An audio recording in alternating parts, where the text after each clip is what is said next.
This is episode 1115. So I'm now bringing to my finance team every week, we discuss how we're using AI and how is that helping you in your job be more efficient, and how can we make it work for us, not to take away jobs, but to add efficiencies. So we're using it a lot in that way. I've actually found some interesting ways to use it where I speak to my chat on my commute. And one way was I created an agent and said, "You're Jack Sweeney, a podcast. And let me just organize my thoughts of what kind of questions would you ask?" And so I sent him links to your podcast. And so we have conversations. And then I also ask about, public earnings. What is there to know about NVIDIA's public earnings? What happened on their call if I don't have time to listen to it? So a lot of information there.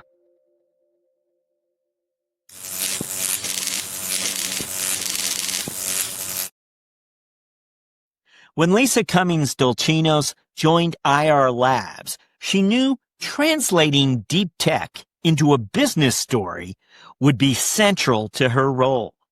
And at a company where 85% of the nearly 200 employees hold PhDs, Dulchinos found herself among experts fluent in micro-ring resonators and laser physics. To explain what Ayar Labs does, she took a different approach.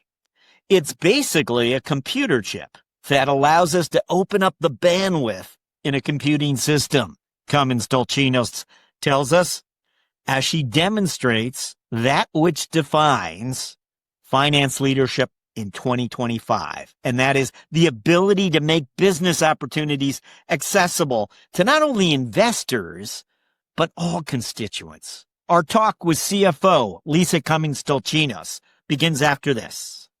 When it comes to company spend, most finance teams are on defense, reacting to surprise spend, chasing receipts, saying no.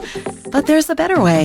Meet Brex, the AI-powered spend platform that boosts a company's control, earnings, and speed. 99% of customer spend is compliant. 11 million hours saved on expenses and accounting through automation. $681 million plus back to customers in business building rewards. Make every dollar count with Brex. Lisa Cummins Dulchinos is with us. She is the CFO of Ayar Labs, a company pioneering optical I/O solutions. Lisa has not one, not two, but 3 CFO chapters. We're hoping she'll take a look back on some of those chapters with us today. Lisa, welcome. Thank you, Jack. I'm excited to be here. So, Lisa, as always, take a look back for us. And I know you go back to, it looks like Big 5 accounting, Big 6 accounting. Take us all the way back originally, though. What were some of those early experiences that put you on this path to leadership? Tell us about them. Sure, Jack. I love this question that you ask because I think it's really important for aspiring finance leaders to understand that there's multiple paths to the CFO seat. It's not just a vanilla cookie cutter way of getting there. And so I think it's important for people to understand that there are multiple paths.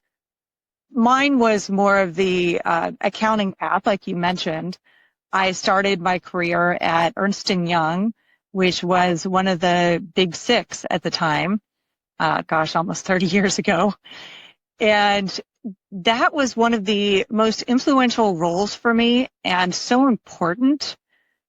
I tell people that if they have a chance, they should try to do a stint at one of the big accounting firms.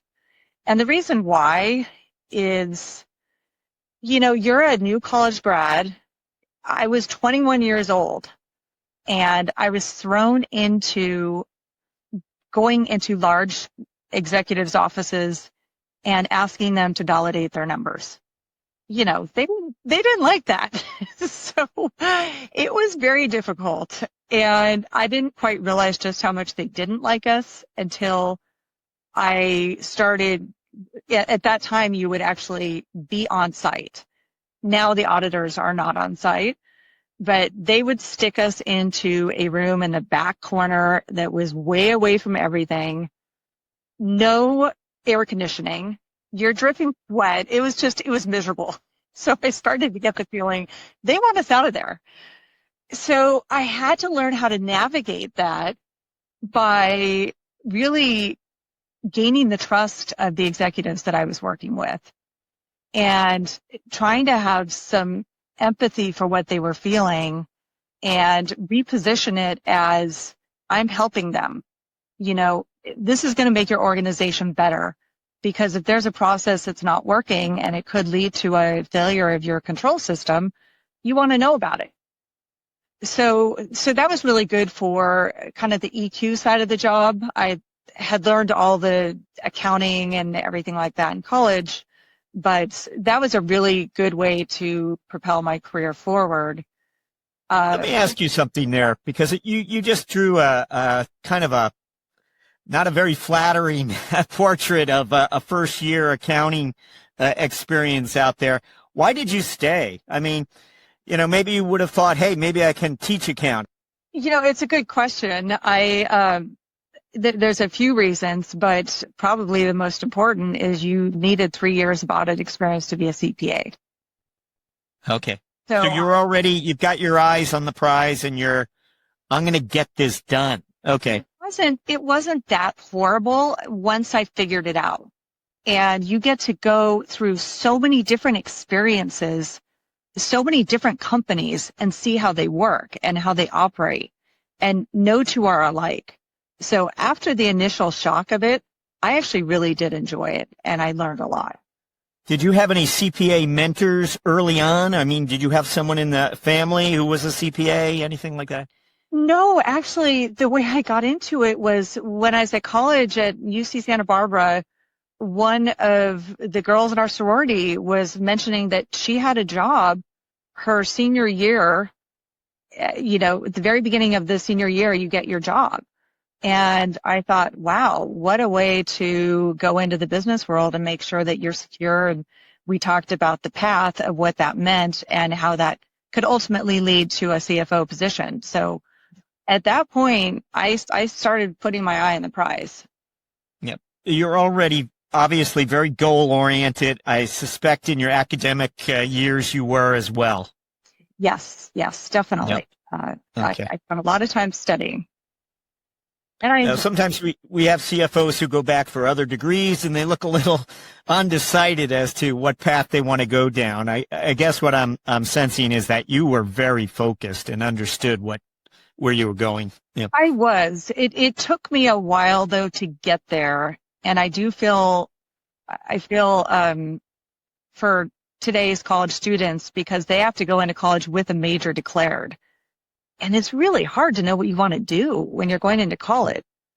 So I took a few different classes. I knew that I was interested in business. I've been working since I was 14 years old. I've always had a job, and I know I really liked business. And so I took the economics classes, and then as I got to accounting, I realized I really like solving the puzzles. And it just felt like one big puzzle for me that I could solve and feel good about it and help an organization. So that's how I got into it. 3 years at Ernst & Young, and you get the CPA, or you take the CPA exam and you move on, or what was the... Yeah, so basically I went from there to, I would say that I went to a couple of my clients and went to small businesses, large businesses, and I realized I really liked the small businesses. I felt like I could really influence more. And the most impactful from those experiences was when I went to a company called Adept Technology. And this was, I had gotten my MBA, which helped round out my experience from just accounting to have the broader business experience and the strategic side of it. How many years into your career were you when you got that? I was probably about 8. And the reason, it's funny, looking back now, I got it because I was having my children and I was taking a step down, what I felt like was a step down in my career. I passed up some promotions, which was really hard for me, but I wanted to be, the mom that's there. And it's really hard for women to juggle that and not feel guilty. So I decided, well, if I'm not going to take the promotions while I'm raising my children, I'm going to get an MBA at night because I was still working. So it didn't make any sense, but it was a way to keep growing and advance myself. So, Wow. yeah. So again, just revealing to us how driven you were, even in that chapter of your life, you needed a challenge and you needed to demonstrate to yourself you were going somewhere. Yeah. Yeah, it's interesting. As I talk about it, it makes me realize, wow, I needed to calm down a little bit, but I'm glad I got to where I am, and I've definitely calmed down since then. But it's been a very satisfying career, and I'm proud of where I am now. I see controller on your resume as you make your way to the CFO office. Was there ever a time where you felt like I need to demonstrate, my FP&A smarts as well here? I don't want people to think of me as just an accountant, or was that not part of your? No, that was definitely part of my thinking. And I did get the FP&A side of the experience at some of the larger corporations, APL, which is the shipping company that was acquired by NOL. So I did get that side of it, but I felt like I needed more of it, which is why I did the MBA. And then when I went to Adept Technology, it was a big step up for me because I've been an assistant controller and I was hired as a controller at Adept. It's a publicly traded NASDAQ robotics company. And at the time, robotics was not sexy like it is now. And so the company was somewhat of a mess. They had a material weakness. They had limited float in their stock. Their stock was having trouble staying on the NASDAQ because of the price. There were a lot of reasons not to take this job, but I think there's a common theme that I like a challenge. So I decided to take it and take the challenge. And as soon as I got there, I realized I was drinking from a fire hose. And oh my, it was a lot of late nights, a lot of detailed hands-on digging into the detailed transactions. But we did it. We got rid of the material weakness. We shortened the earnings release process by a week. We resolved a shareholder lawsuit that was ongoing. So we made a lot of progress. And within, I think it was 4 to 5 months of that stint, management came to me and said, so Lisa, the CFO decided they don't want to stay on. Are you interested in taking the role? And I sat there and thought about it, and I said, no, I don't want it. Oh my God. I surprised myself, but I think I was really trying to hold back and a lot of women they underestimate their abilities, and I was falling into that trap. So I said, I'm not ready. I just got promoted to controller. It's not what's right for the company. So I went on I have a vacation scheduled right after that. And it was a family camp with a lot of graduates from the UC system. So a lot of professionals. And we were sitting around a campfire talking, and I told them about this opportunity I passed up. And most of them they said, you're crazy. Why would you pass up a great opportunity like that? And as I thought about it and realized they were going to offer it to someone that was less qualified than me, because I know the business, I know what needed to happen. Yes. Yeah. I said, you're right, I need to take it. So I went back, and luckily they had not offered it to anyone else. So that's how I That's got interesting. We've heard before that you're there for a reason, or, once you get into a CFO role, there was enough people who believed in you. And that sounds like, in retrospect, do you think of it any differently? Do you think, well, they got lucky because I did step up, but, when I think back, I think that it was definitely a life-changing moment, and I wouldn't do anything differently. I think I would have probably tried to calm down a little bit and not stress so much, because I was so worried about proving myself. It was a big change to go from a controller to a CFO of a public company. Yeah. Where you're doing the earnings calls, you're talking to investors, you're doing a road show. We did a secondary, raised money. We did 3 strategic acquisitions. So it was a big jump, but I'm really glad I did it. Mhm. I highly recommend it to other professionals. Can you help us understand better? I mean, was it the C-suite had the confidence in you? The board members had the confidence in you? I think it was the fact that I proved myself in that time that no one else could get the material weakness resolved. And I was willing to just plug away, and I kept going at it. I was tenacious. And so I think that is what it was. They had confidence in my abilities, and that helped me have confidence in myself. So if anything, I think I lacked the confidence at the time. But Did the former CFO allow you in on earnings calls or analyst calls, or was that not really? No. Right into the fire. Yes, Wow. yes, exactly. So it was a learning experience, and I've learned a lot since then. Excellent. Did you move on to another CFO role after advancing beyond that? Yes. Yep. Yes. Clearly, I know there are other chapters, but I'm wondering if you went from one to another and you never looked back. Yeah. Yeah, exactly. I actually, Adept, we ended up with the 3 strategic acquisitions we did. It helped set them up for a sale to Omron.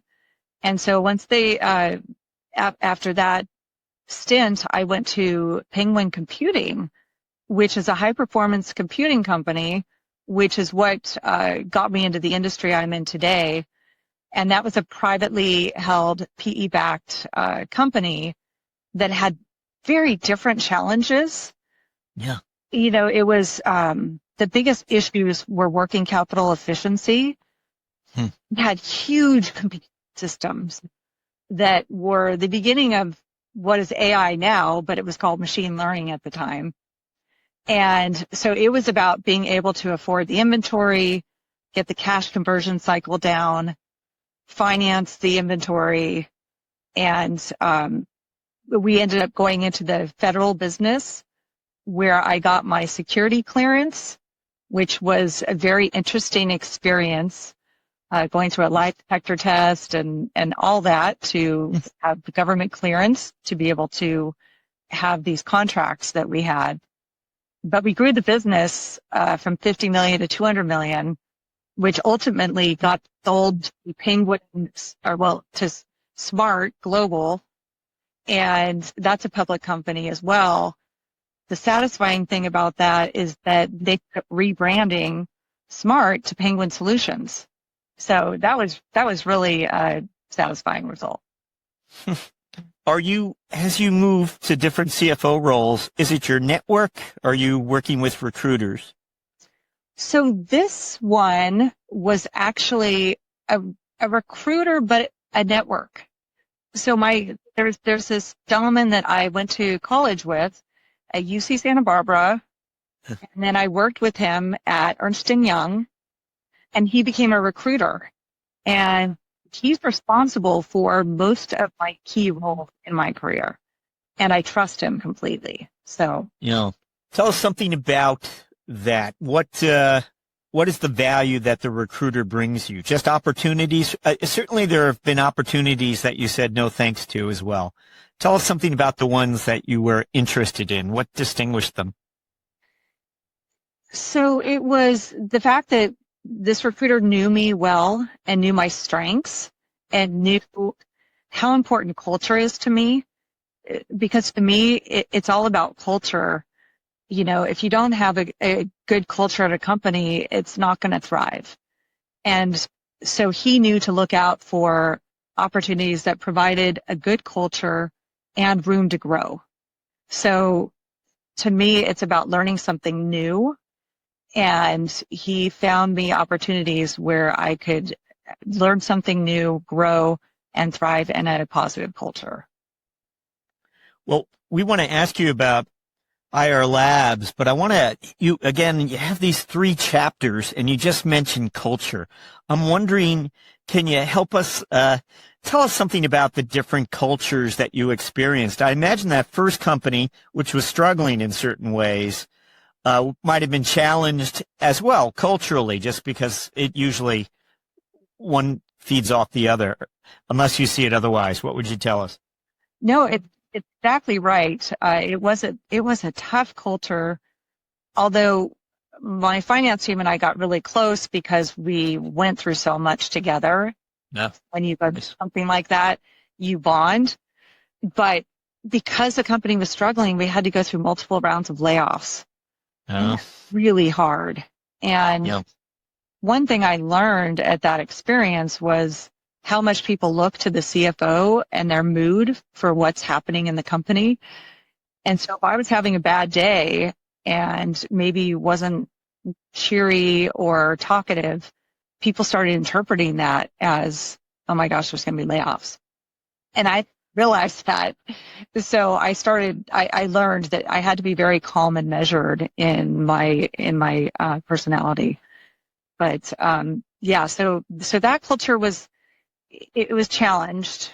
And then as I moved on to the smaller private companies, it's more of a collaborative culture, and especially here at Ayar Labs is the absolute best culture I've ever experienced. We have something truly unique here, and I feel so fortunate to be a part of it. Well, that's a nice segue. So tell us more. Tell us about Ayar Labs. What type of company is this? What is it about? Sure. Ayar Labs is such an interesting company. It's a startup, a 10-year-old startup that is basically solving the bottlenecks in AI compute architecture. What that means is, the founders we had 3 founders from MIT and Berkeley that 10 years ago, they saw that there was a problem with the amount of data that's going through compute systems. And they called out AI back then and said, AI is coming. The compute architecture is not going to be able to handle the amount of data that's going through with the existing solution, which is copper. And I like to say that a lot of people have at the company, they're very technical savvy people that are all PhDs. Of our almost 200 employees, 85% are PhDs. You ask them what we do, and they get into the details of microring resonators and lasers. And so I try to tell it in a more simple way for the general public that it's basically a computer chip that allows us to open up the bandwidth in a computing system to allow for more data to go through. So we sell a chiplet called the TeraPHY, and it's powered by a laser, so it's optics, and that allows for us to get rid of copper, which is the current solution. And copper is very hungry, it's very power hungry. So the amount of power that is going to be required for data centers in the future, we don't have enough power. So this decreases the amount of power required by 4 to 8 times. It increases the bandwidth almost 10 times, reduces latency. So you can kind of think of it like a highway. There's traffic on a highway, and what do you do to alleviate that traffic? You open up and add more lanes. So that's kind of what we're doing with our chiplet, is we're opening up more lanes to allow for the traffic to go faster. And what that means for the customer is it decreases their total cost of ownership. So the solution might be a little more expensive, but it allows them to put more data through the system, which we call it tokens. So each bit of data is a token. It allows for more tokens per second, per dollar, per watt. So that increases their profitability ultimately. Now, we always like to follow up with wondering about the capital structure. And I know it's privately held, and I imagine, did I see a Series D? I was just quickly looking back at my notes, which I think was recently, at least this year. But correct me if I'm wrong. Could you give maybe just an abbreviated history on the capital structure? Right. So that's something that was new for me, was raising private funding. And since I got here, we raised the Series B during COVID, the Series C, a C1, and then we just did the D in end of January. And so we've raised, close to 360 million. And it's been really fascinating to see how the investor interest has changed. Because at the beginning of this journey, photonics was a kind of pipe dream and a science project. But now, it's not a matter of if, it's when. And people see that this is the future, which was helped by Jensen Huang, the CEO of NVIDIA, who's an investor in the company. He mentioned at his annual conference called GTC that co-packaged optics is necessary to be able to allow for the amount of data that's coming with AI. And that just lit a fire under everyone saying, what are we going to do for the solution? How are we going to solve it? So. Wow. Could you, again, you joined in 2019. So this company's, there's experienced growth. Can you share with us what was the company you joined and this company today? How has it changed over your tenure? Yeah, well, it's changed significantly. So I came in 2019, like you said. I was brought over by the CEO of Penguin that I worked with, and he brought me over here. And it was a startup in every facet. There's 17 people, and there's no finance organization. You were never in a company that small before, is that right? Is this the way Classic company was smaller than the others? Yeah.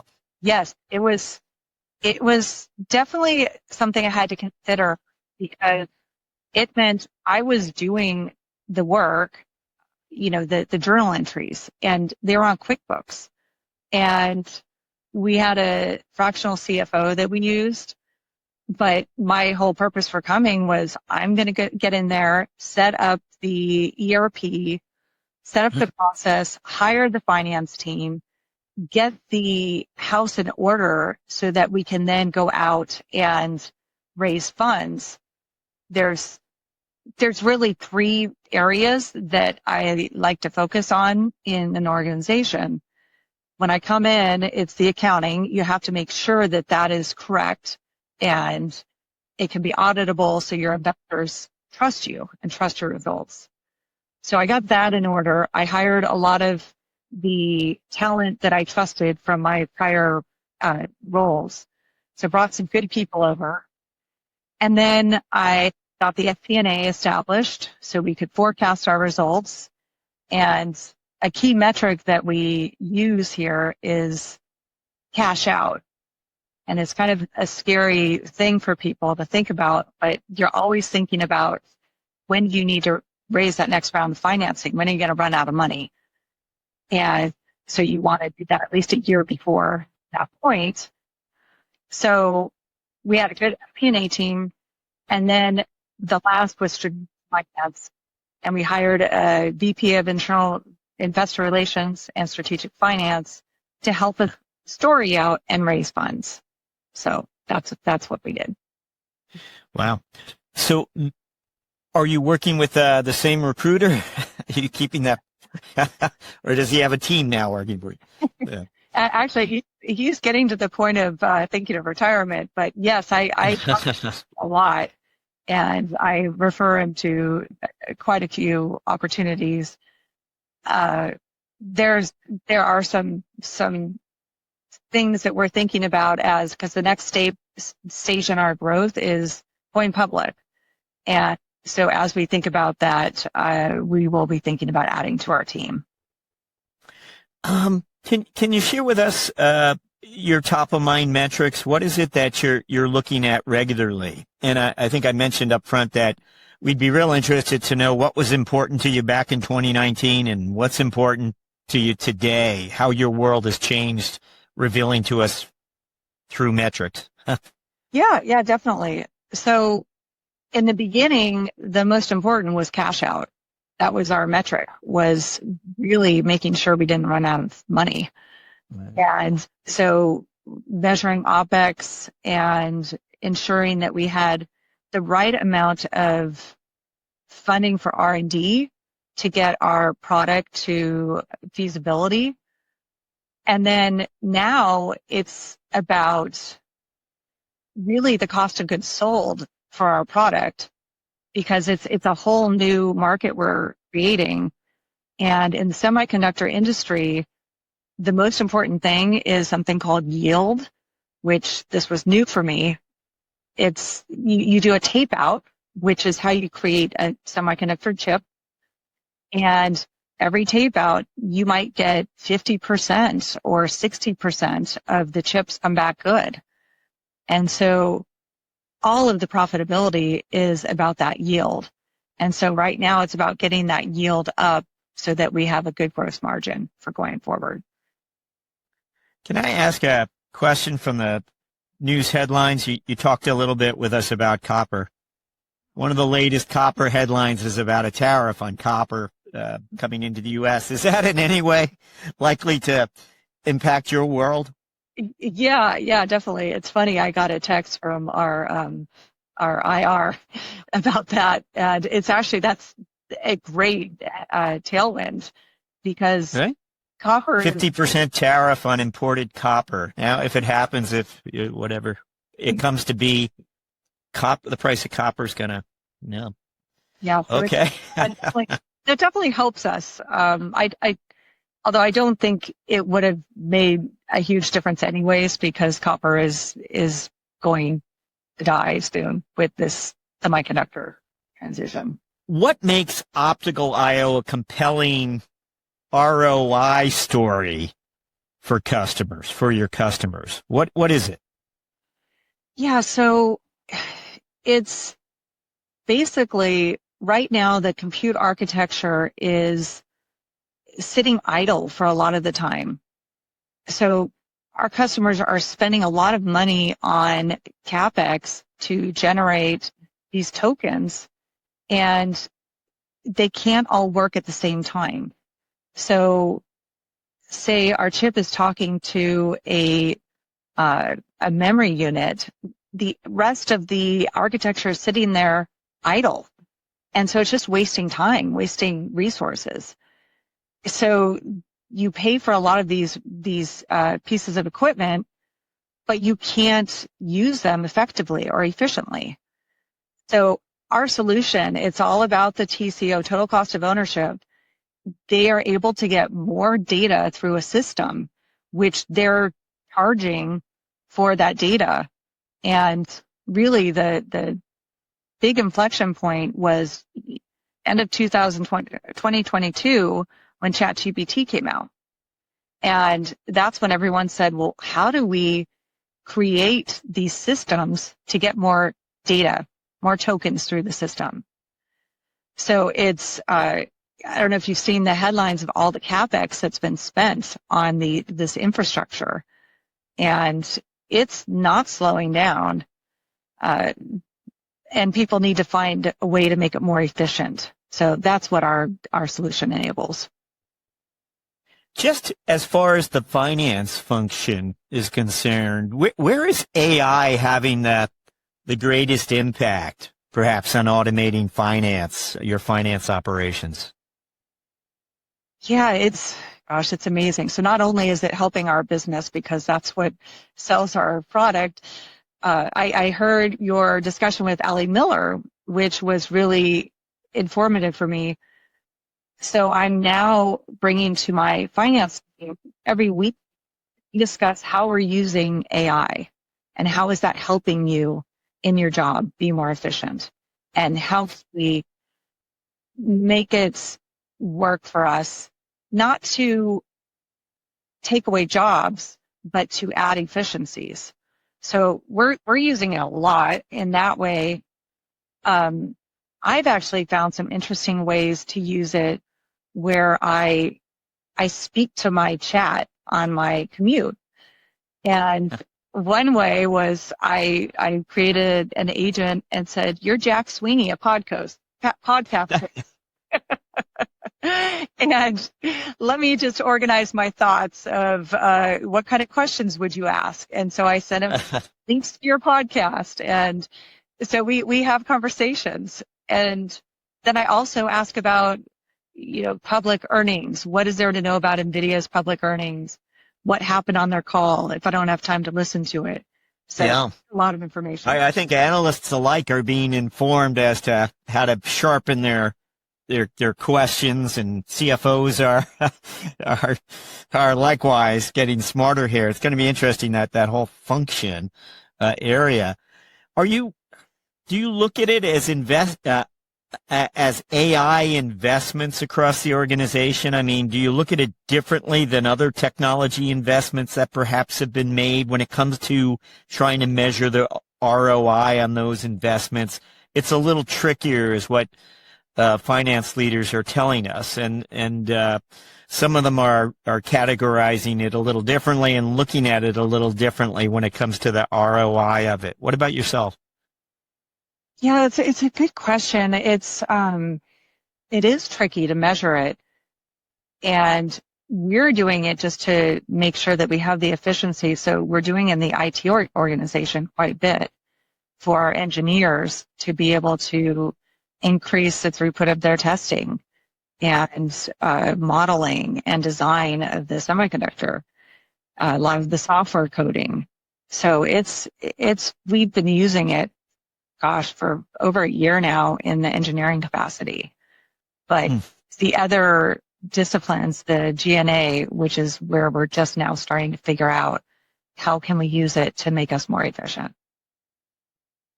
Well, thank you. I threw a few extra questions your way there. We're wondering what you might share with us as a finance strategic moment if you were to look back in time and just choose one moment of insight that you've experienced. What comes to mind? Sure. So I would say my finance strategic moment came during the pandemic, when you had these pods of people that you hung out with because you couldn't hang out with the broader population. So we met some neighbors, and he was the CEO of a company that they were taking public. And so we talked about business a lot, and I would complain about all that I had to do, all the tasks that were on my to-do list. And I just said, I don't know how you do it. How do you get things done? And he said, well, Lisa, you're CFO. You shouldn't be doing those tasks. You need to take a step back and delegate. And I realized that I had this feeling that if I was not doing the tasks, I wasn't working. And I think, it was a light bulb moment for me, because I realized it's actually better for the organization if I step back and I can see the forest through the trees, instead of doing the detailed review of every everything that was going on within the organization. And it really helped me at the executive level, at the board level, with investors, because I could now see the whole picture and speak to it. So that was really a big aha moment for me. And I have to constantly remind myself, because it's easy to do those tasks. It's easy to check off the list, but that's not what adds value. Nice. Thank you for that. We'll move to our mentoring round, where we're going to ask you to look back again. And I guess it goes back to that first CFO appointment that you shared with us already. But, you stepped into that role and you knew you yourself already expressed for us the ambivalence you experienced. But what part of the role perhaps surprised you the most as you think back now, as you discovered all of what the leader was supposed to do or get involved in? What was it that, you got to do this? This is part of it? I would say that the biggest surprise to me was that you, as a CFO, are a storyteller. And, coming from an accounting background where your head's down in solving problems, talking to investors and translating that financial information to a story that investors can relate to, and why it's a good investment for them and that it's going to make them, an outsized return, is a unique skill. And that took some time for me to really nail down. And it required a lot of confidence, which, I think there's a common theme here, that it took me a while to grow into myself and get confident with my abilities. So that was the biggest surprise for me. Nice. Thank you for that, Lisa. We always ask our guests to reflect a little on the personal side. You've been there a number of years, so your colleagues most likely know quite a bit about you, but what might they not know about you? Something from an interest that you have, a milestone from your past, anything? Yeah, there's it's interesting because I am an open book, so most of the team knows about me. I don't really hold back, but I realized that there is one thing they didn't know when I brought it up recently, that I'm taking piano lessons. Yeah. And I really enjoy playing piano. I played it as a young teen. My son is really good and inspired me. And I realize when I play, it's just so relaxing and meditative. And the more you practice, the better you get. And you need to keep at it, because there's times where you just keep getting the music wrong. And when you finish it and it comes together, it is so satisfying. Can I ask now, did you get him lessons, or did you attempt to teach him initially? Because you had some experience, you had your own lessons. That might not have worked, I suppose. Yeah, no, he took lessons. And actually, I did take lessons from that same teacher at the time. Yeah. Seeing how good he was getting, I realized I missed it. But then I How just funny. was busy. And so, as if you had a lot of time on your hands to devote to it. Exactly. And so was this weekends then you started taking lessons? You said, well, why don't we do a few lessons, and you just picked it up? Yeah, it would be at night, and after the pandemic, it was over Zoom, and so that was easy. Oh, okay. But then the funny thing is I stopped because I got too busy, and my husband picked it up. And so recently I said, it's going to be something that I really regret. And when I realized that it's something that helps calm me down and it makes me better at my job, it's a way to just unplug, and you can't be thinking about all the things that are going on. So is it a little bit of everything, or are you playing classical pieces? What's your... Yeah, right now I really do like the classical pieces. I've tried to play some pop and it just doesn't do it for me. I'm working on Moonlight Sonata by Beethoven, which is just so beautiful, and it's my dad's favorite, so I'm learning it to be able to play it for him. Well, I have to say your three chapters are pretty distinct. Each one you illustrated something from them for us, so some great takeaways there. Just wondering, along the way to be inspired, was there any text or book or volume? Did you ever, did anything ever inspire you out of a business book? What would you share? Yeah, so actually, I had been thinking about what different books really had an impact on me. And I did hear one of your guests mentioned the book that I wanted to talk about, which was Patrick Lencioni, The Five Disciplines of a Team, which is really, really good book about the main gist of it is you need to have trust within a team to be able to hold each other accountable for results and have productive conflict. So that was a great book. There's a few more, Measure What Matters by John Doerr, that's a venture capitalist, about OKRs, that we live by that book here at Ayar Labs. Did your earlier companies have OKRs, or is this company the first and you saw how they... So you've been educated here as well about OKRs and how they work, yeah. Yeah, it was here where we really used them and we really held everyone accountable for it. So OKRs are super important and it helps drive our business. But the most impactful book, I would say, is one that a lot of people probably don't know about, and it's called Unapologetically Ambitious by Shelley Arshbo. And she is a Fortune 500, she was a board member, very interesting woman.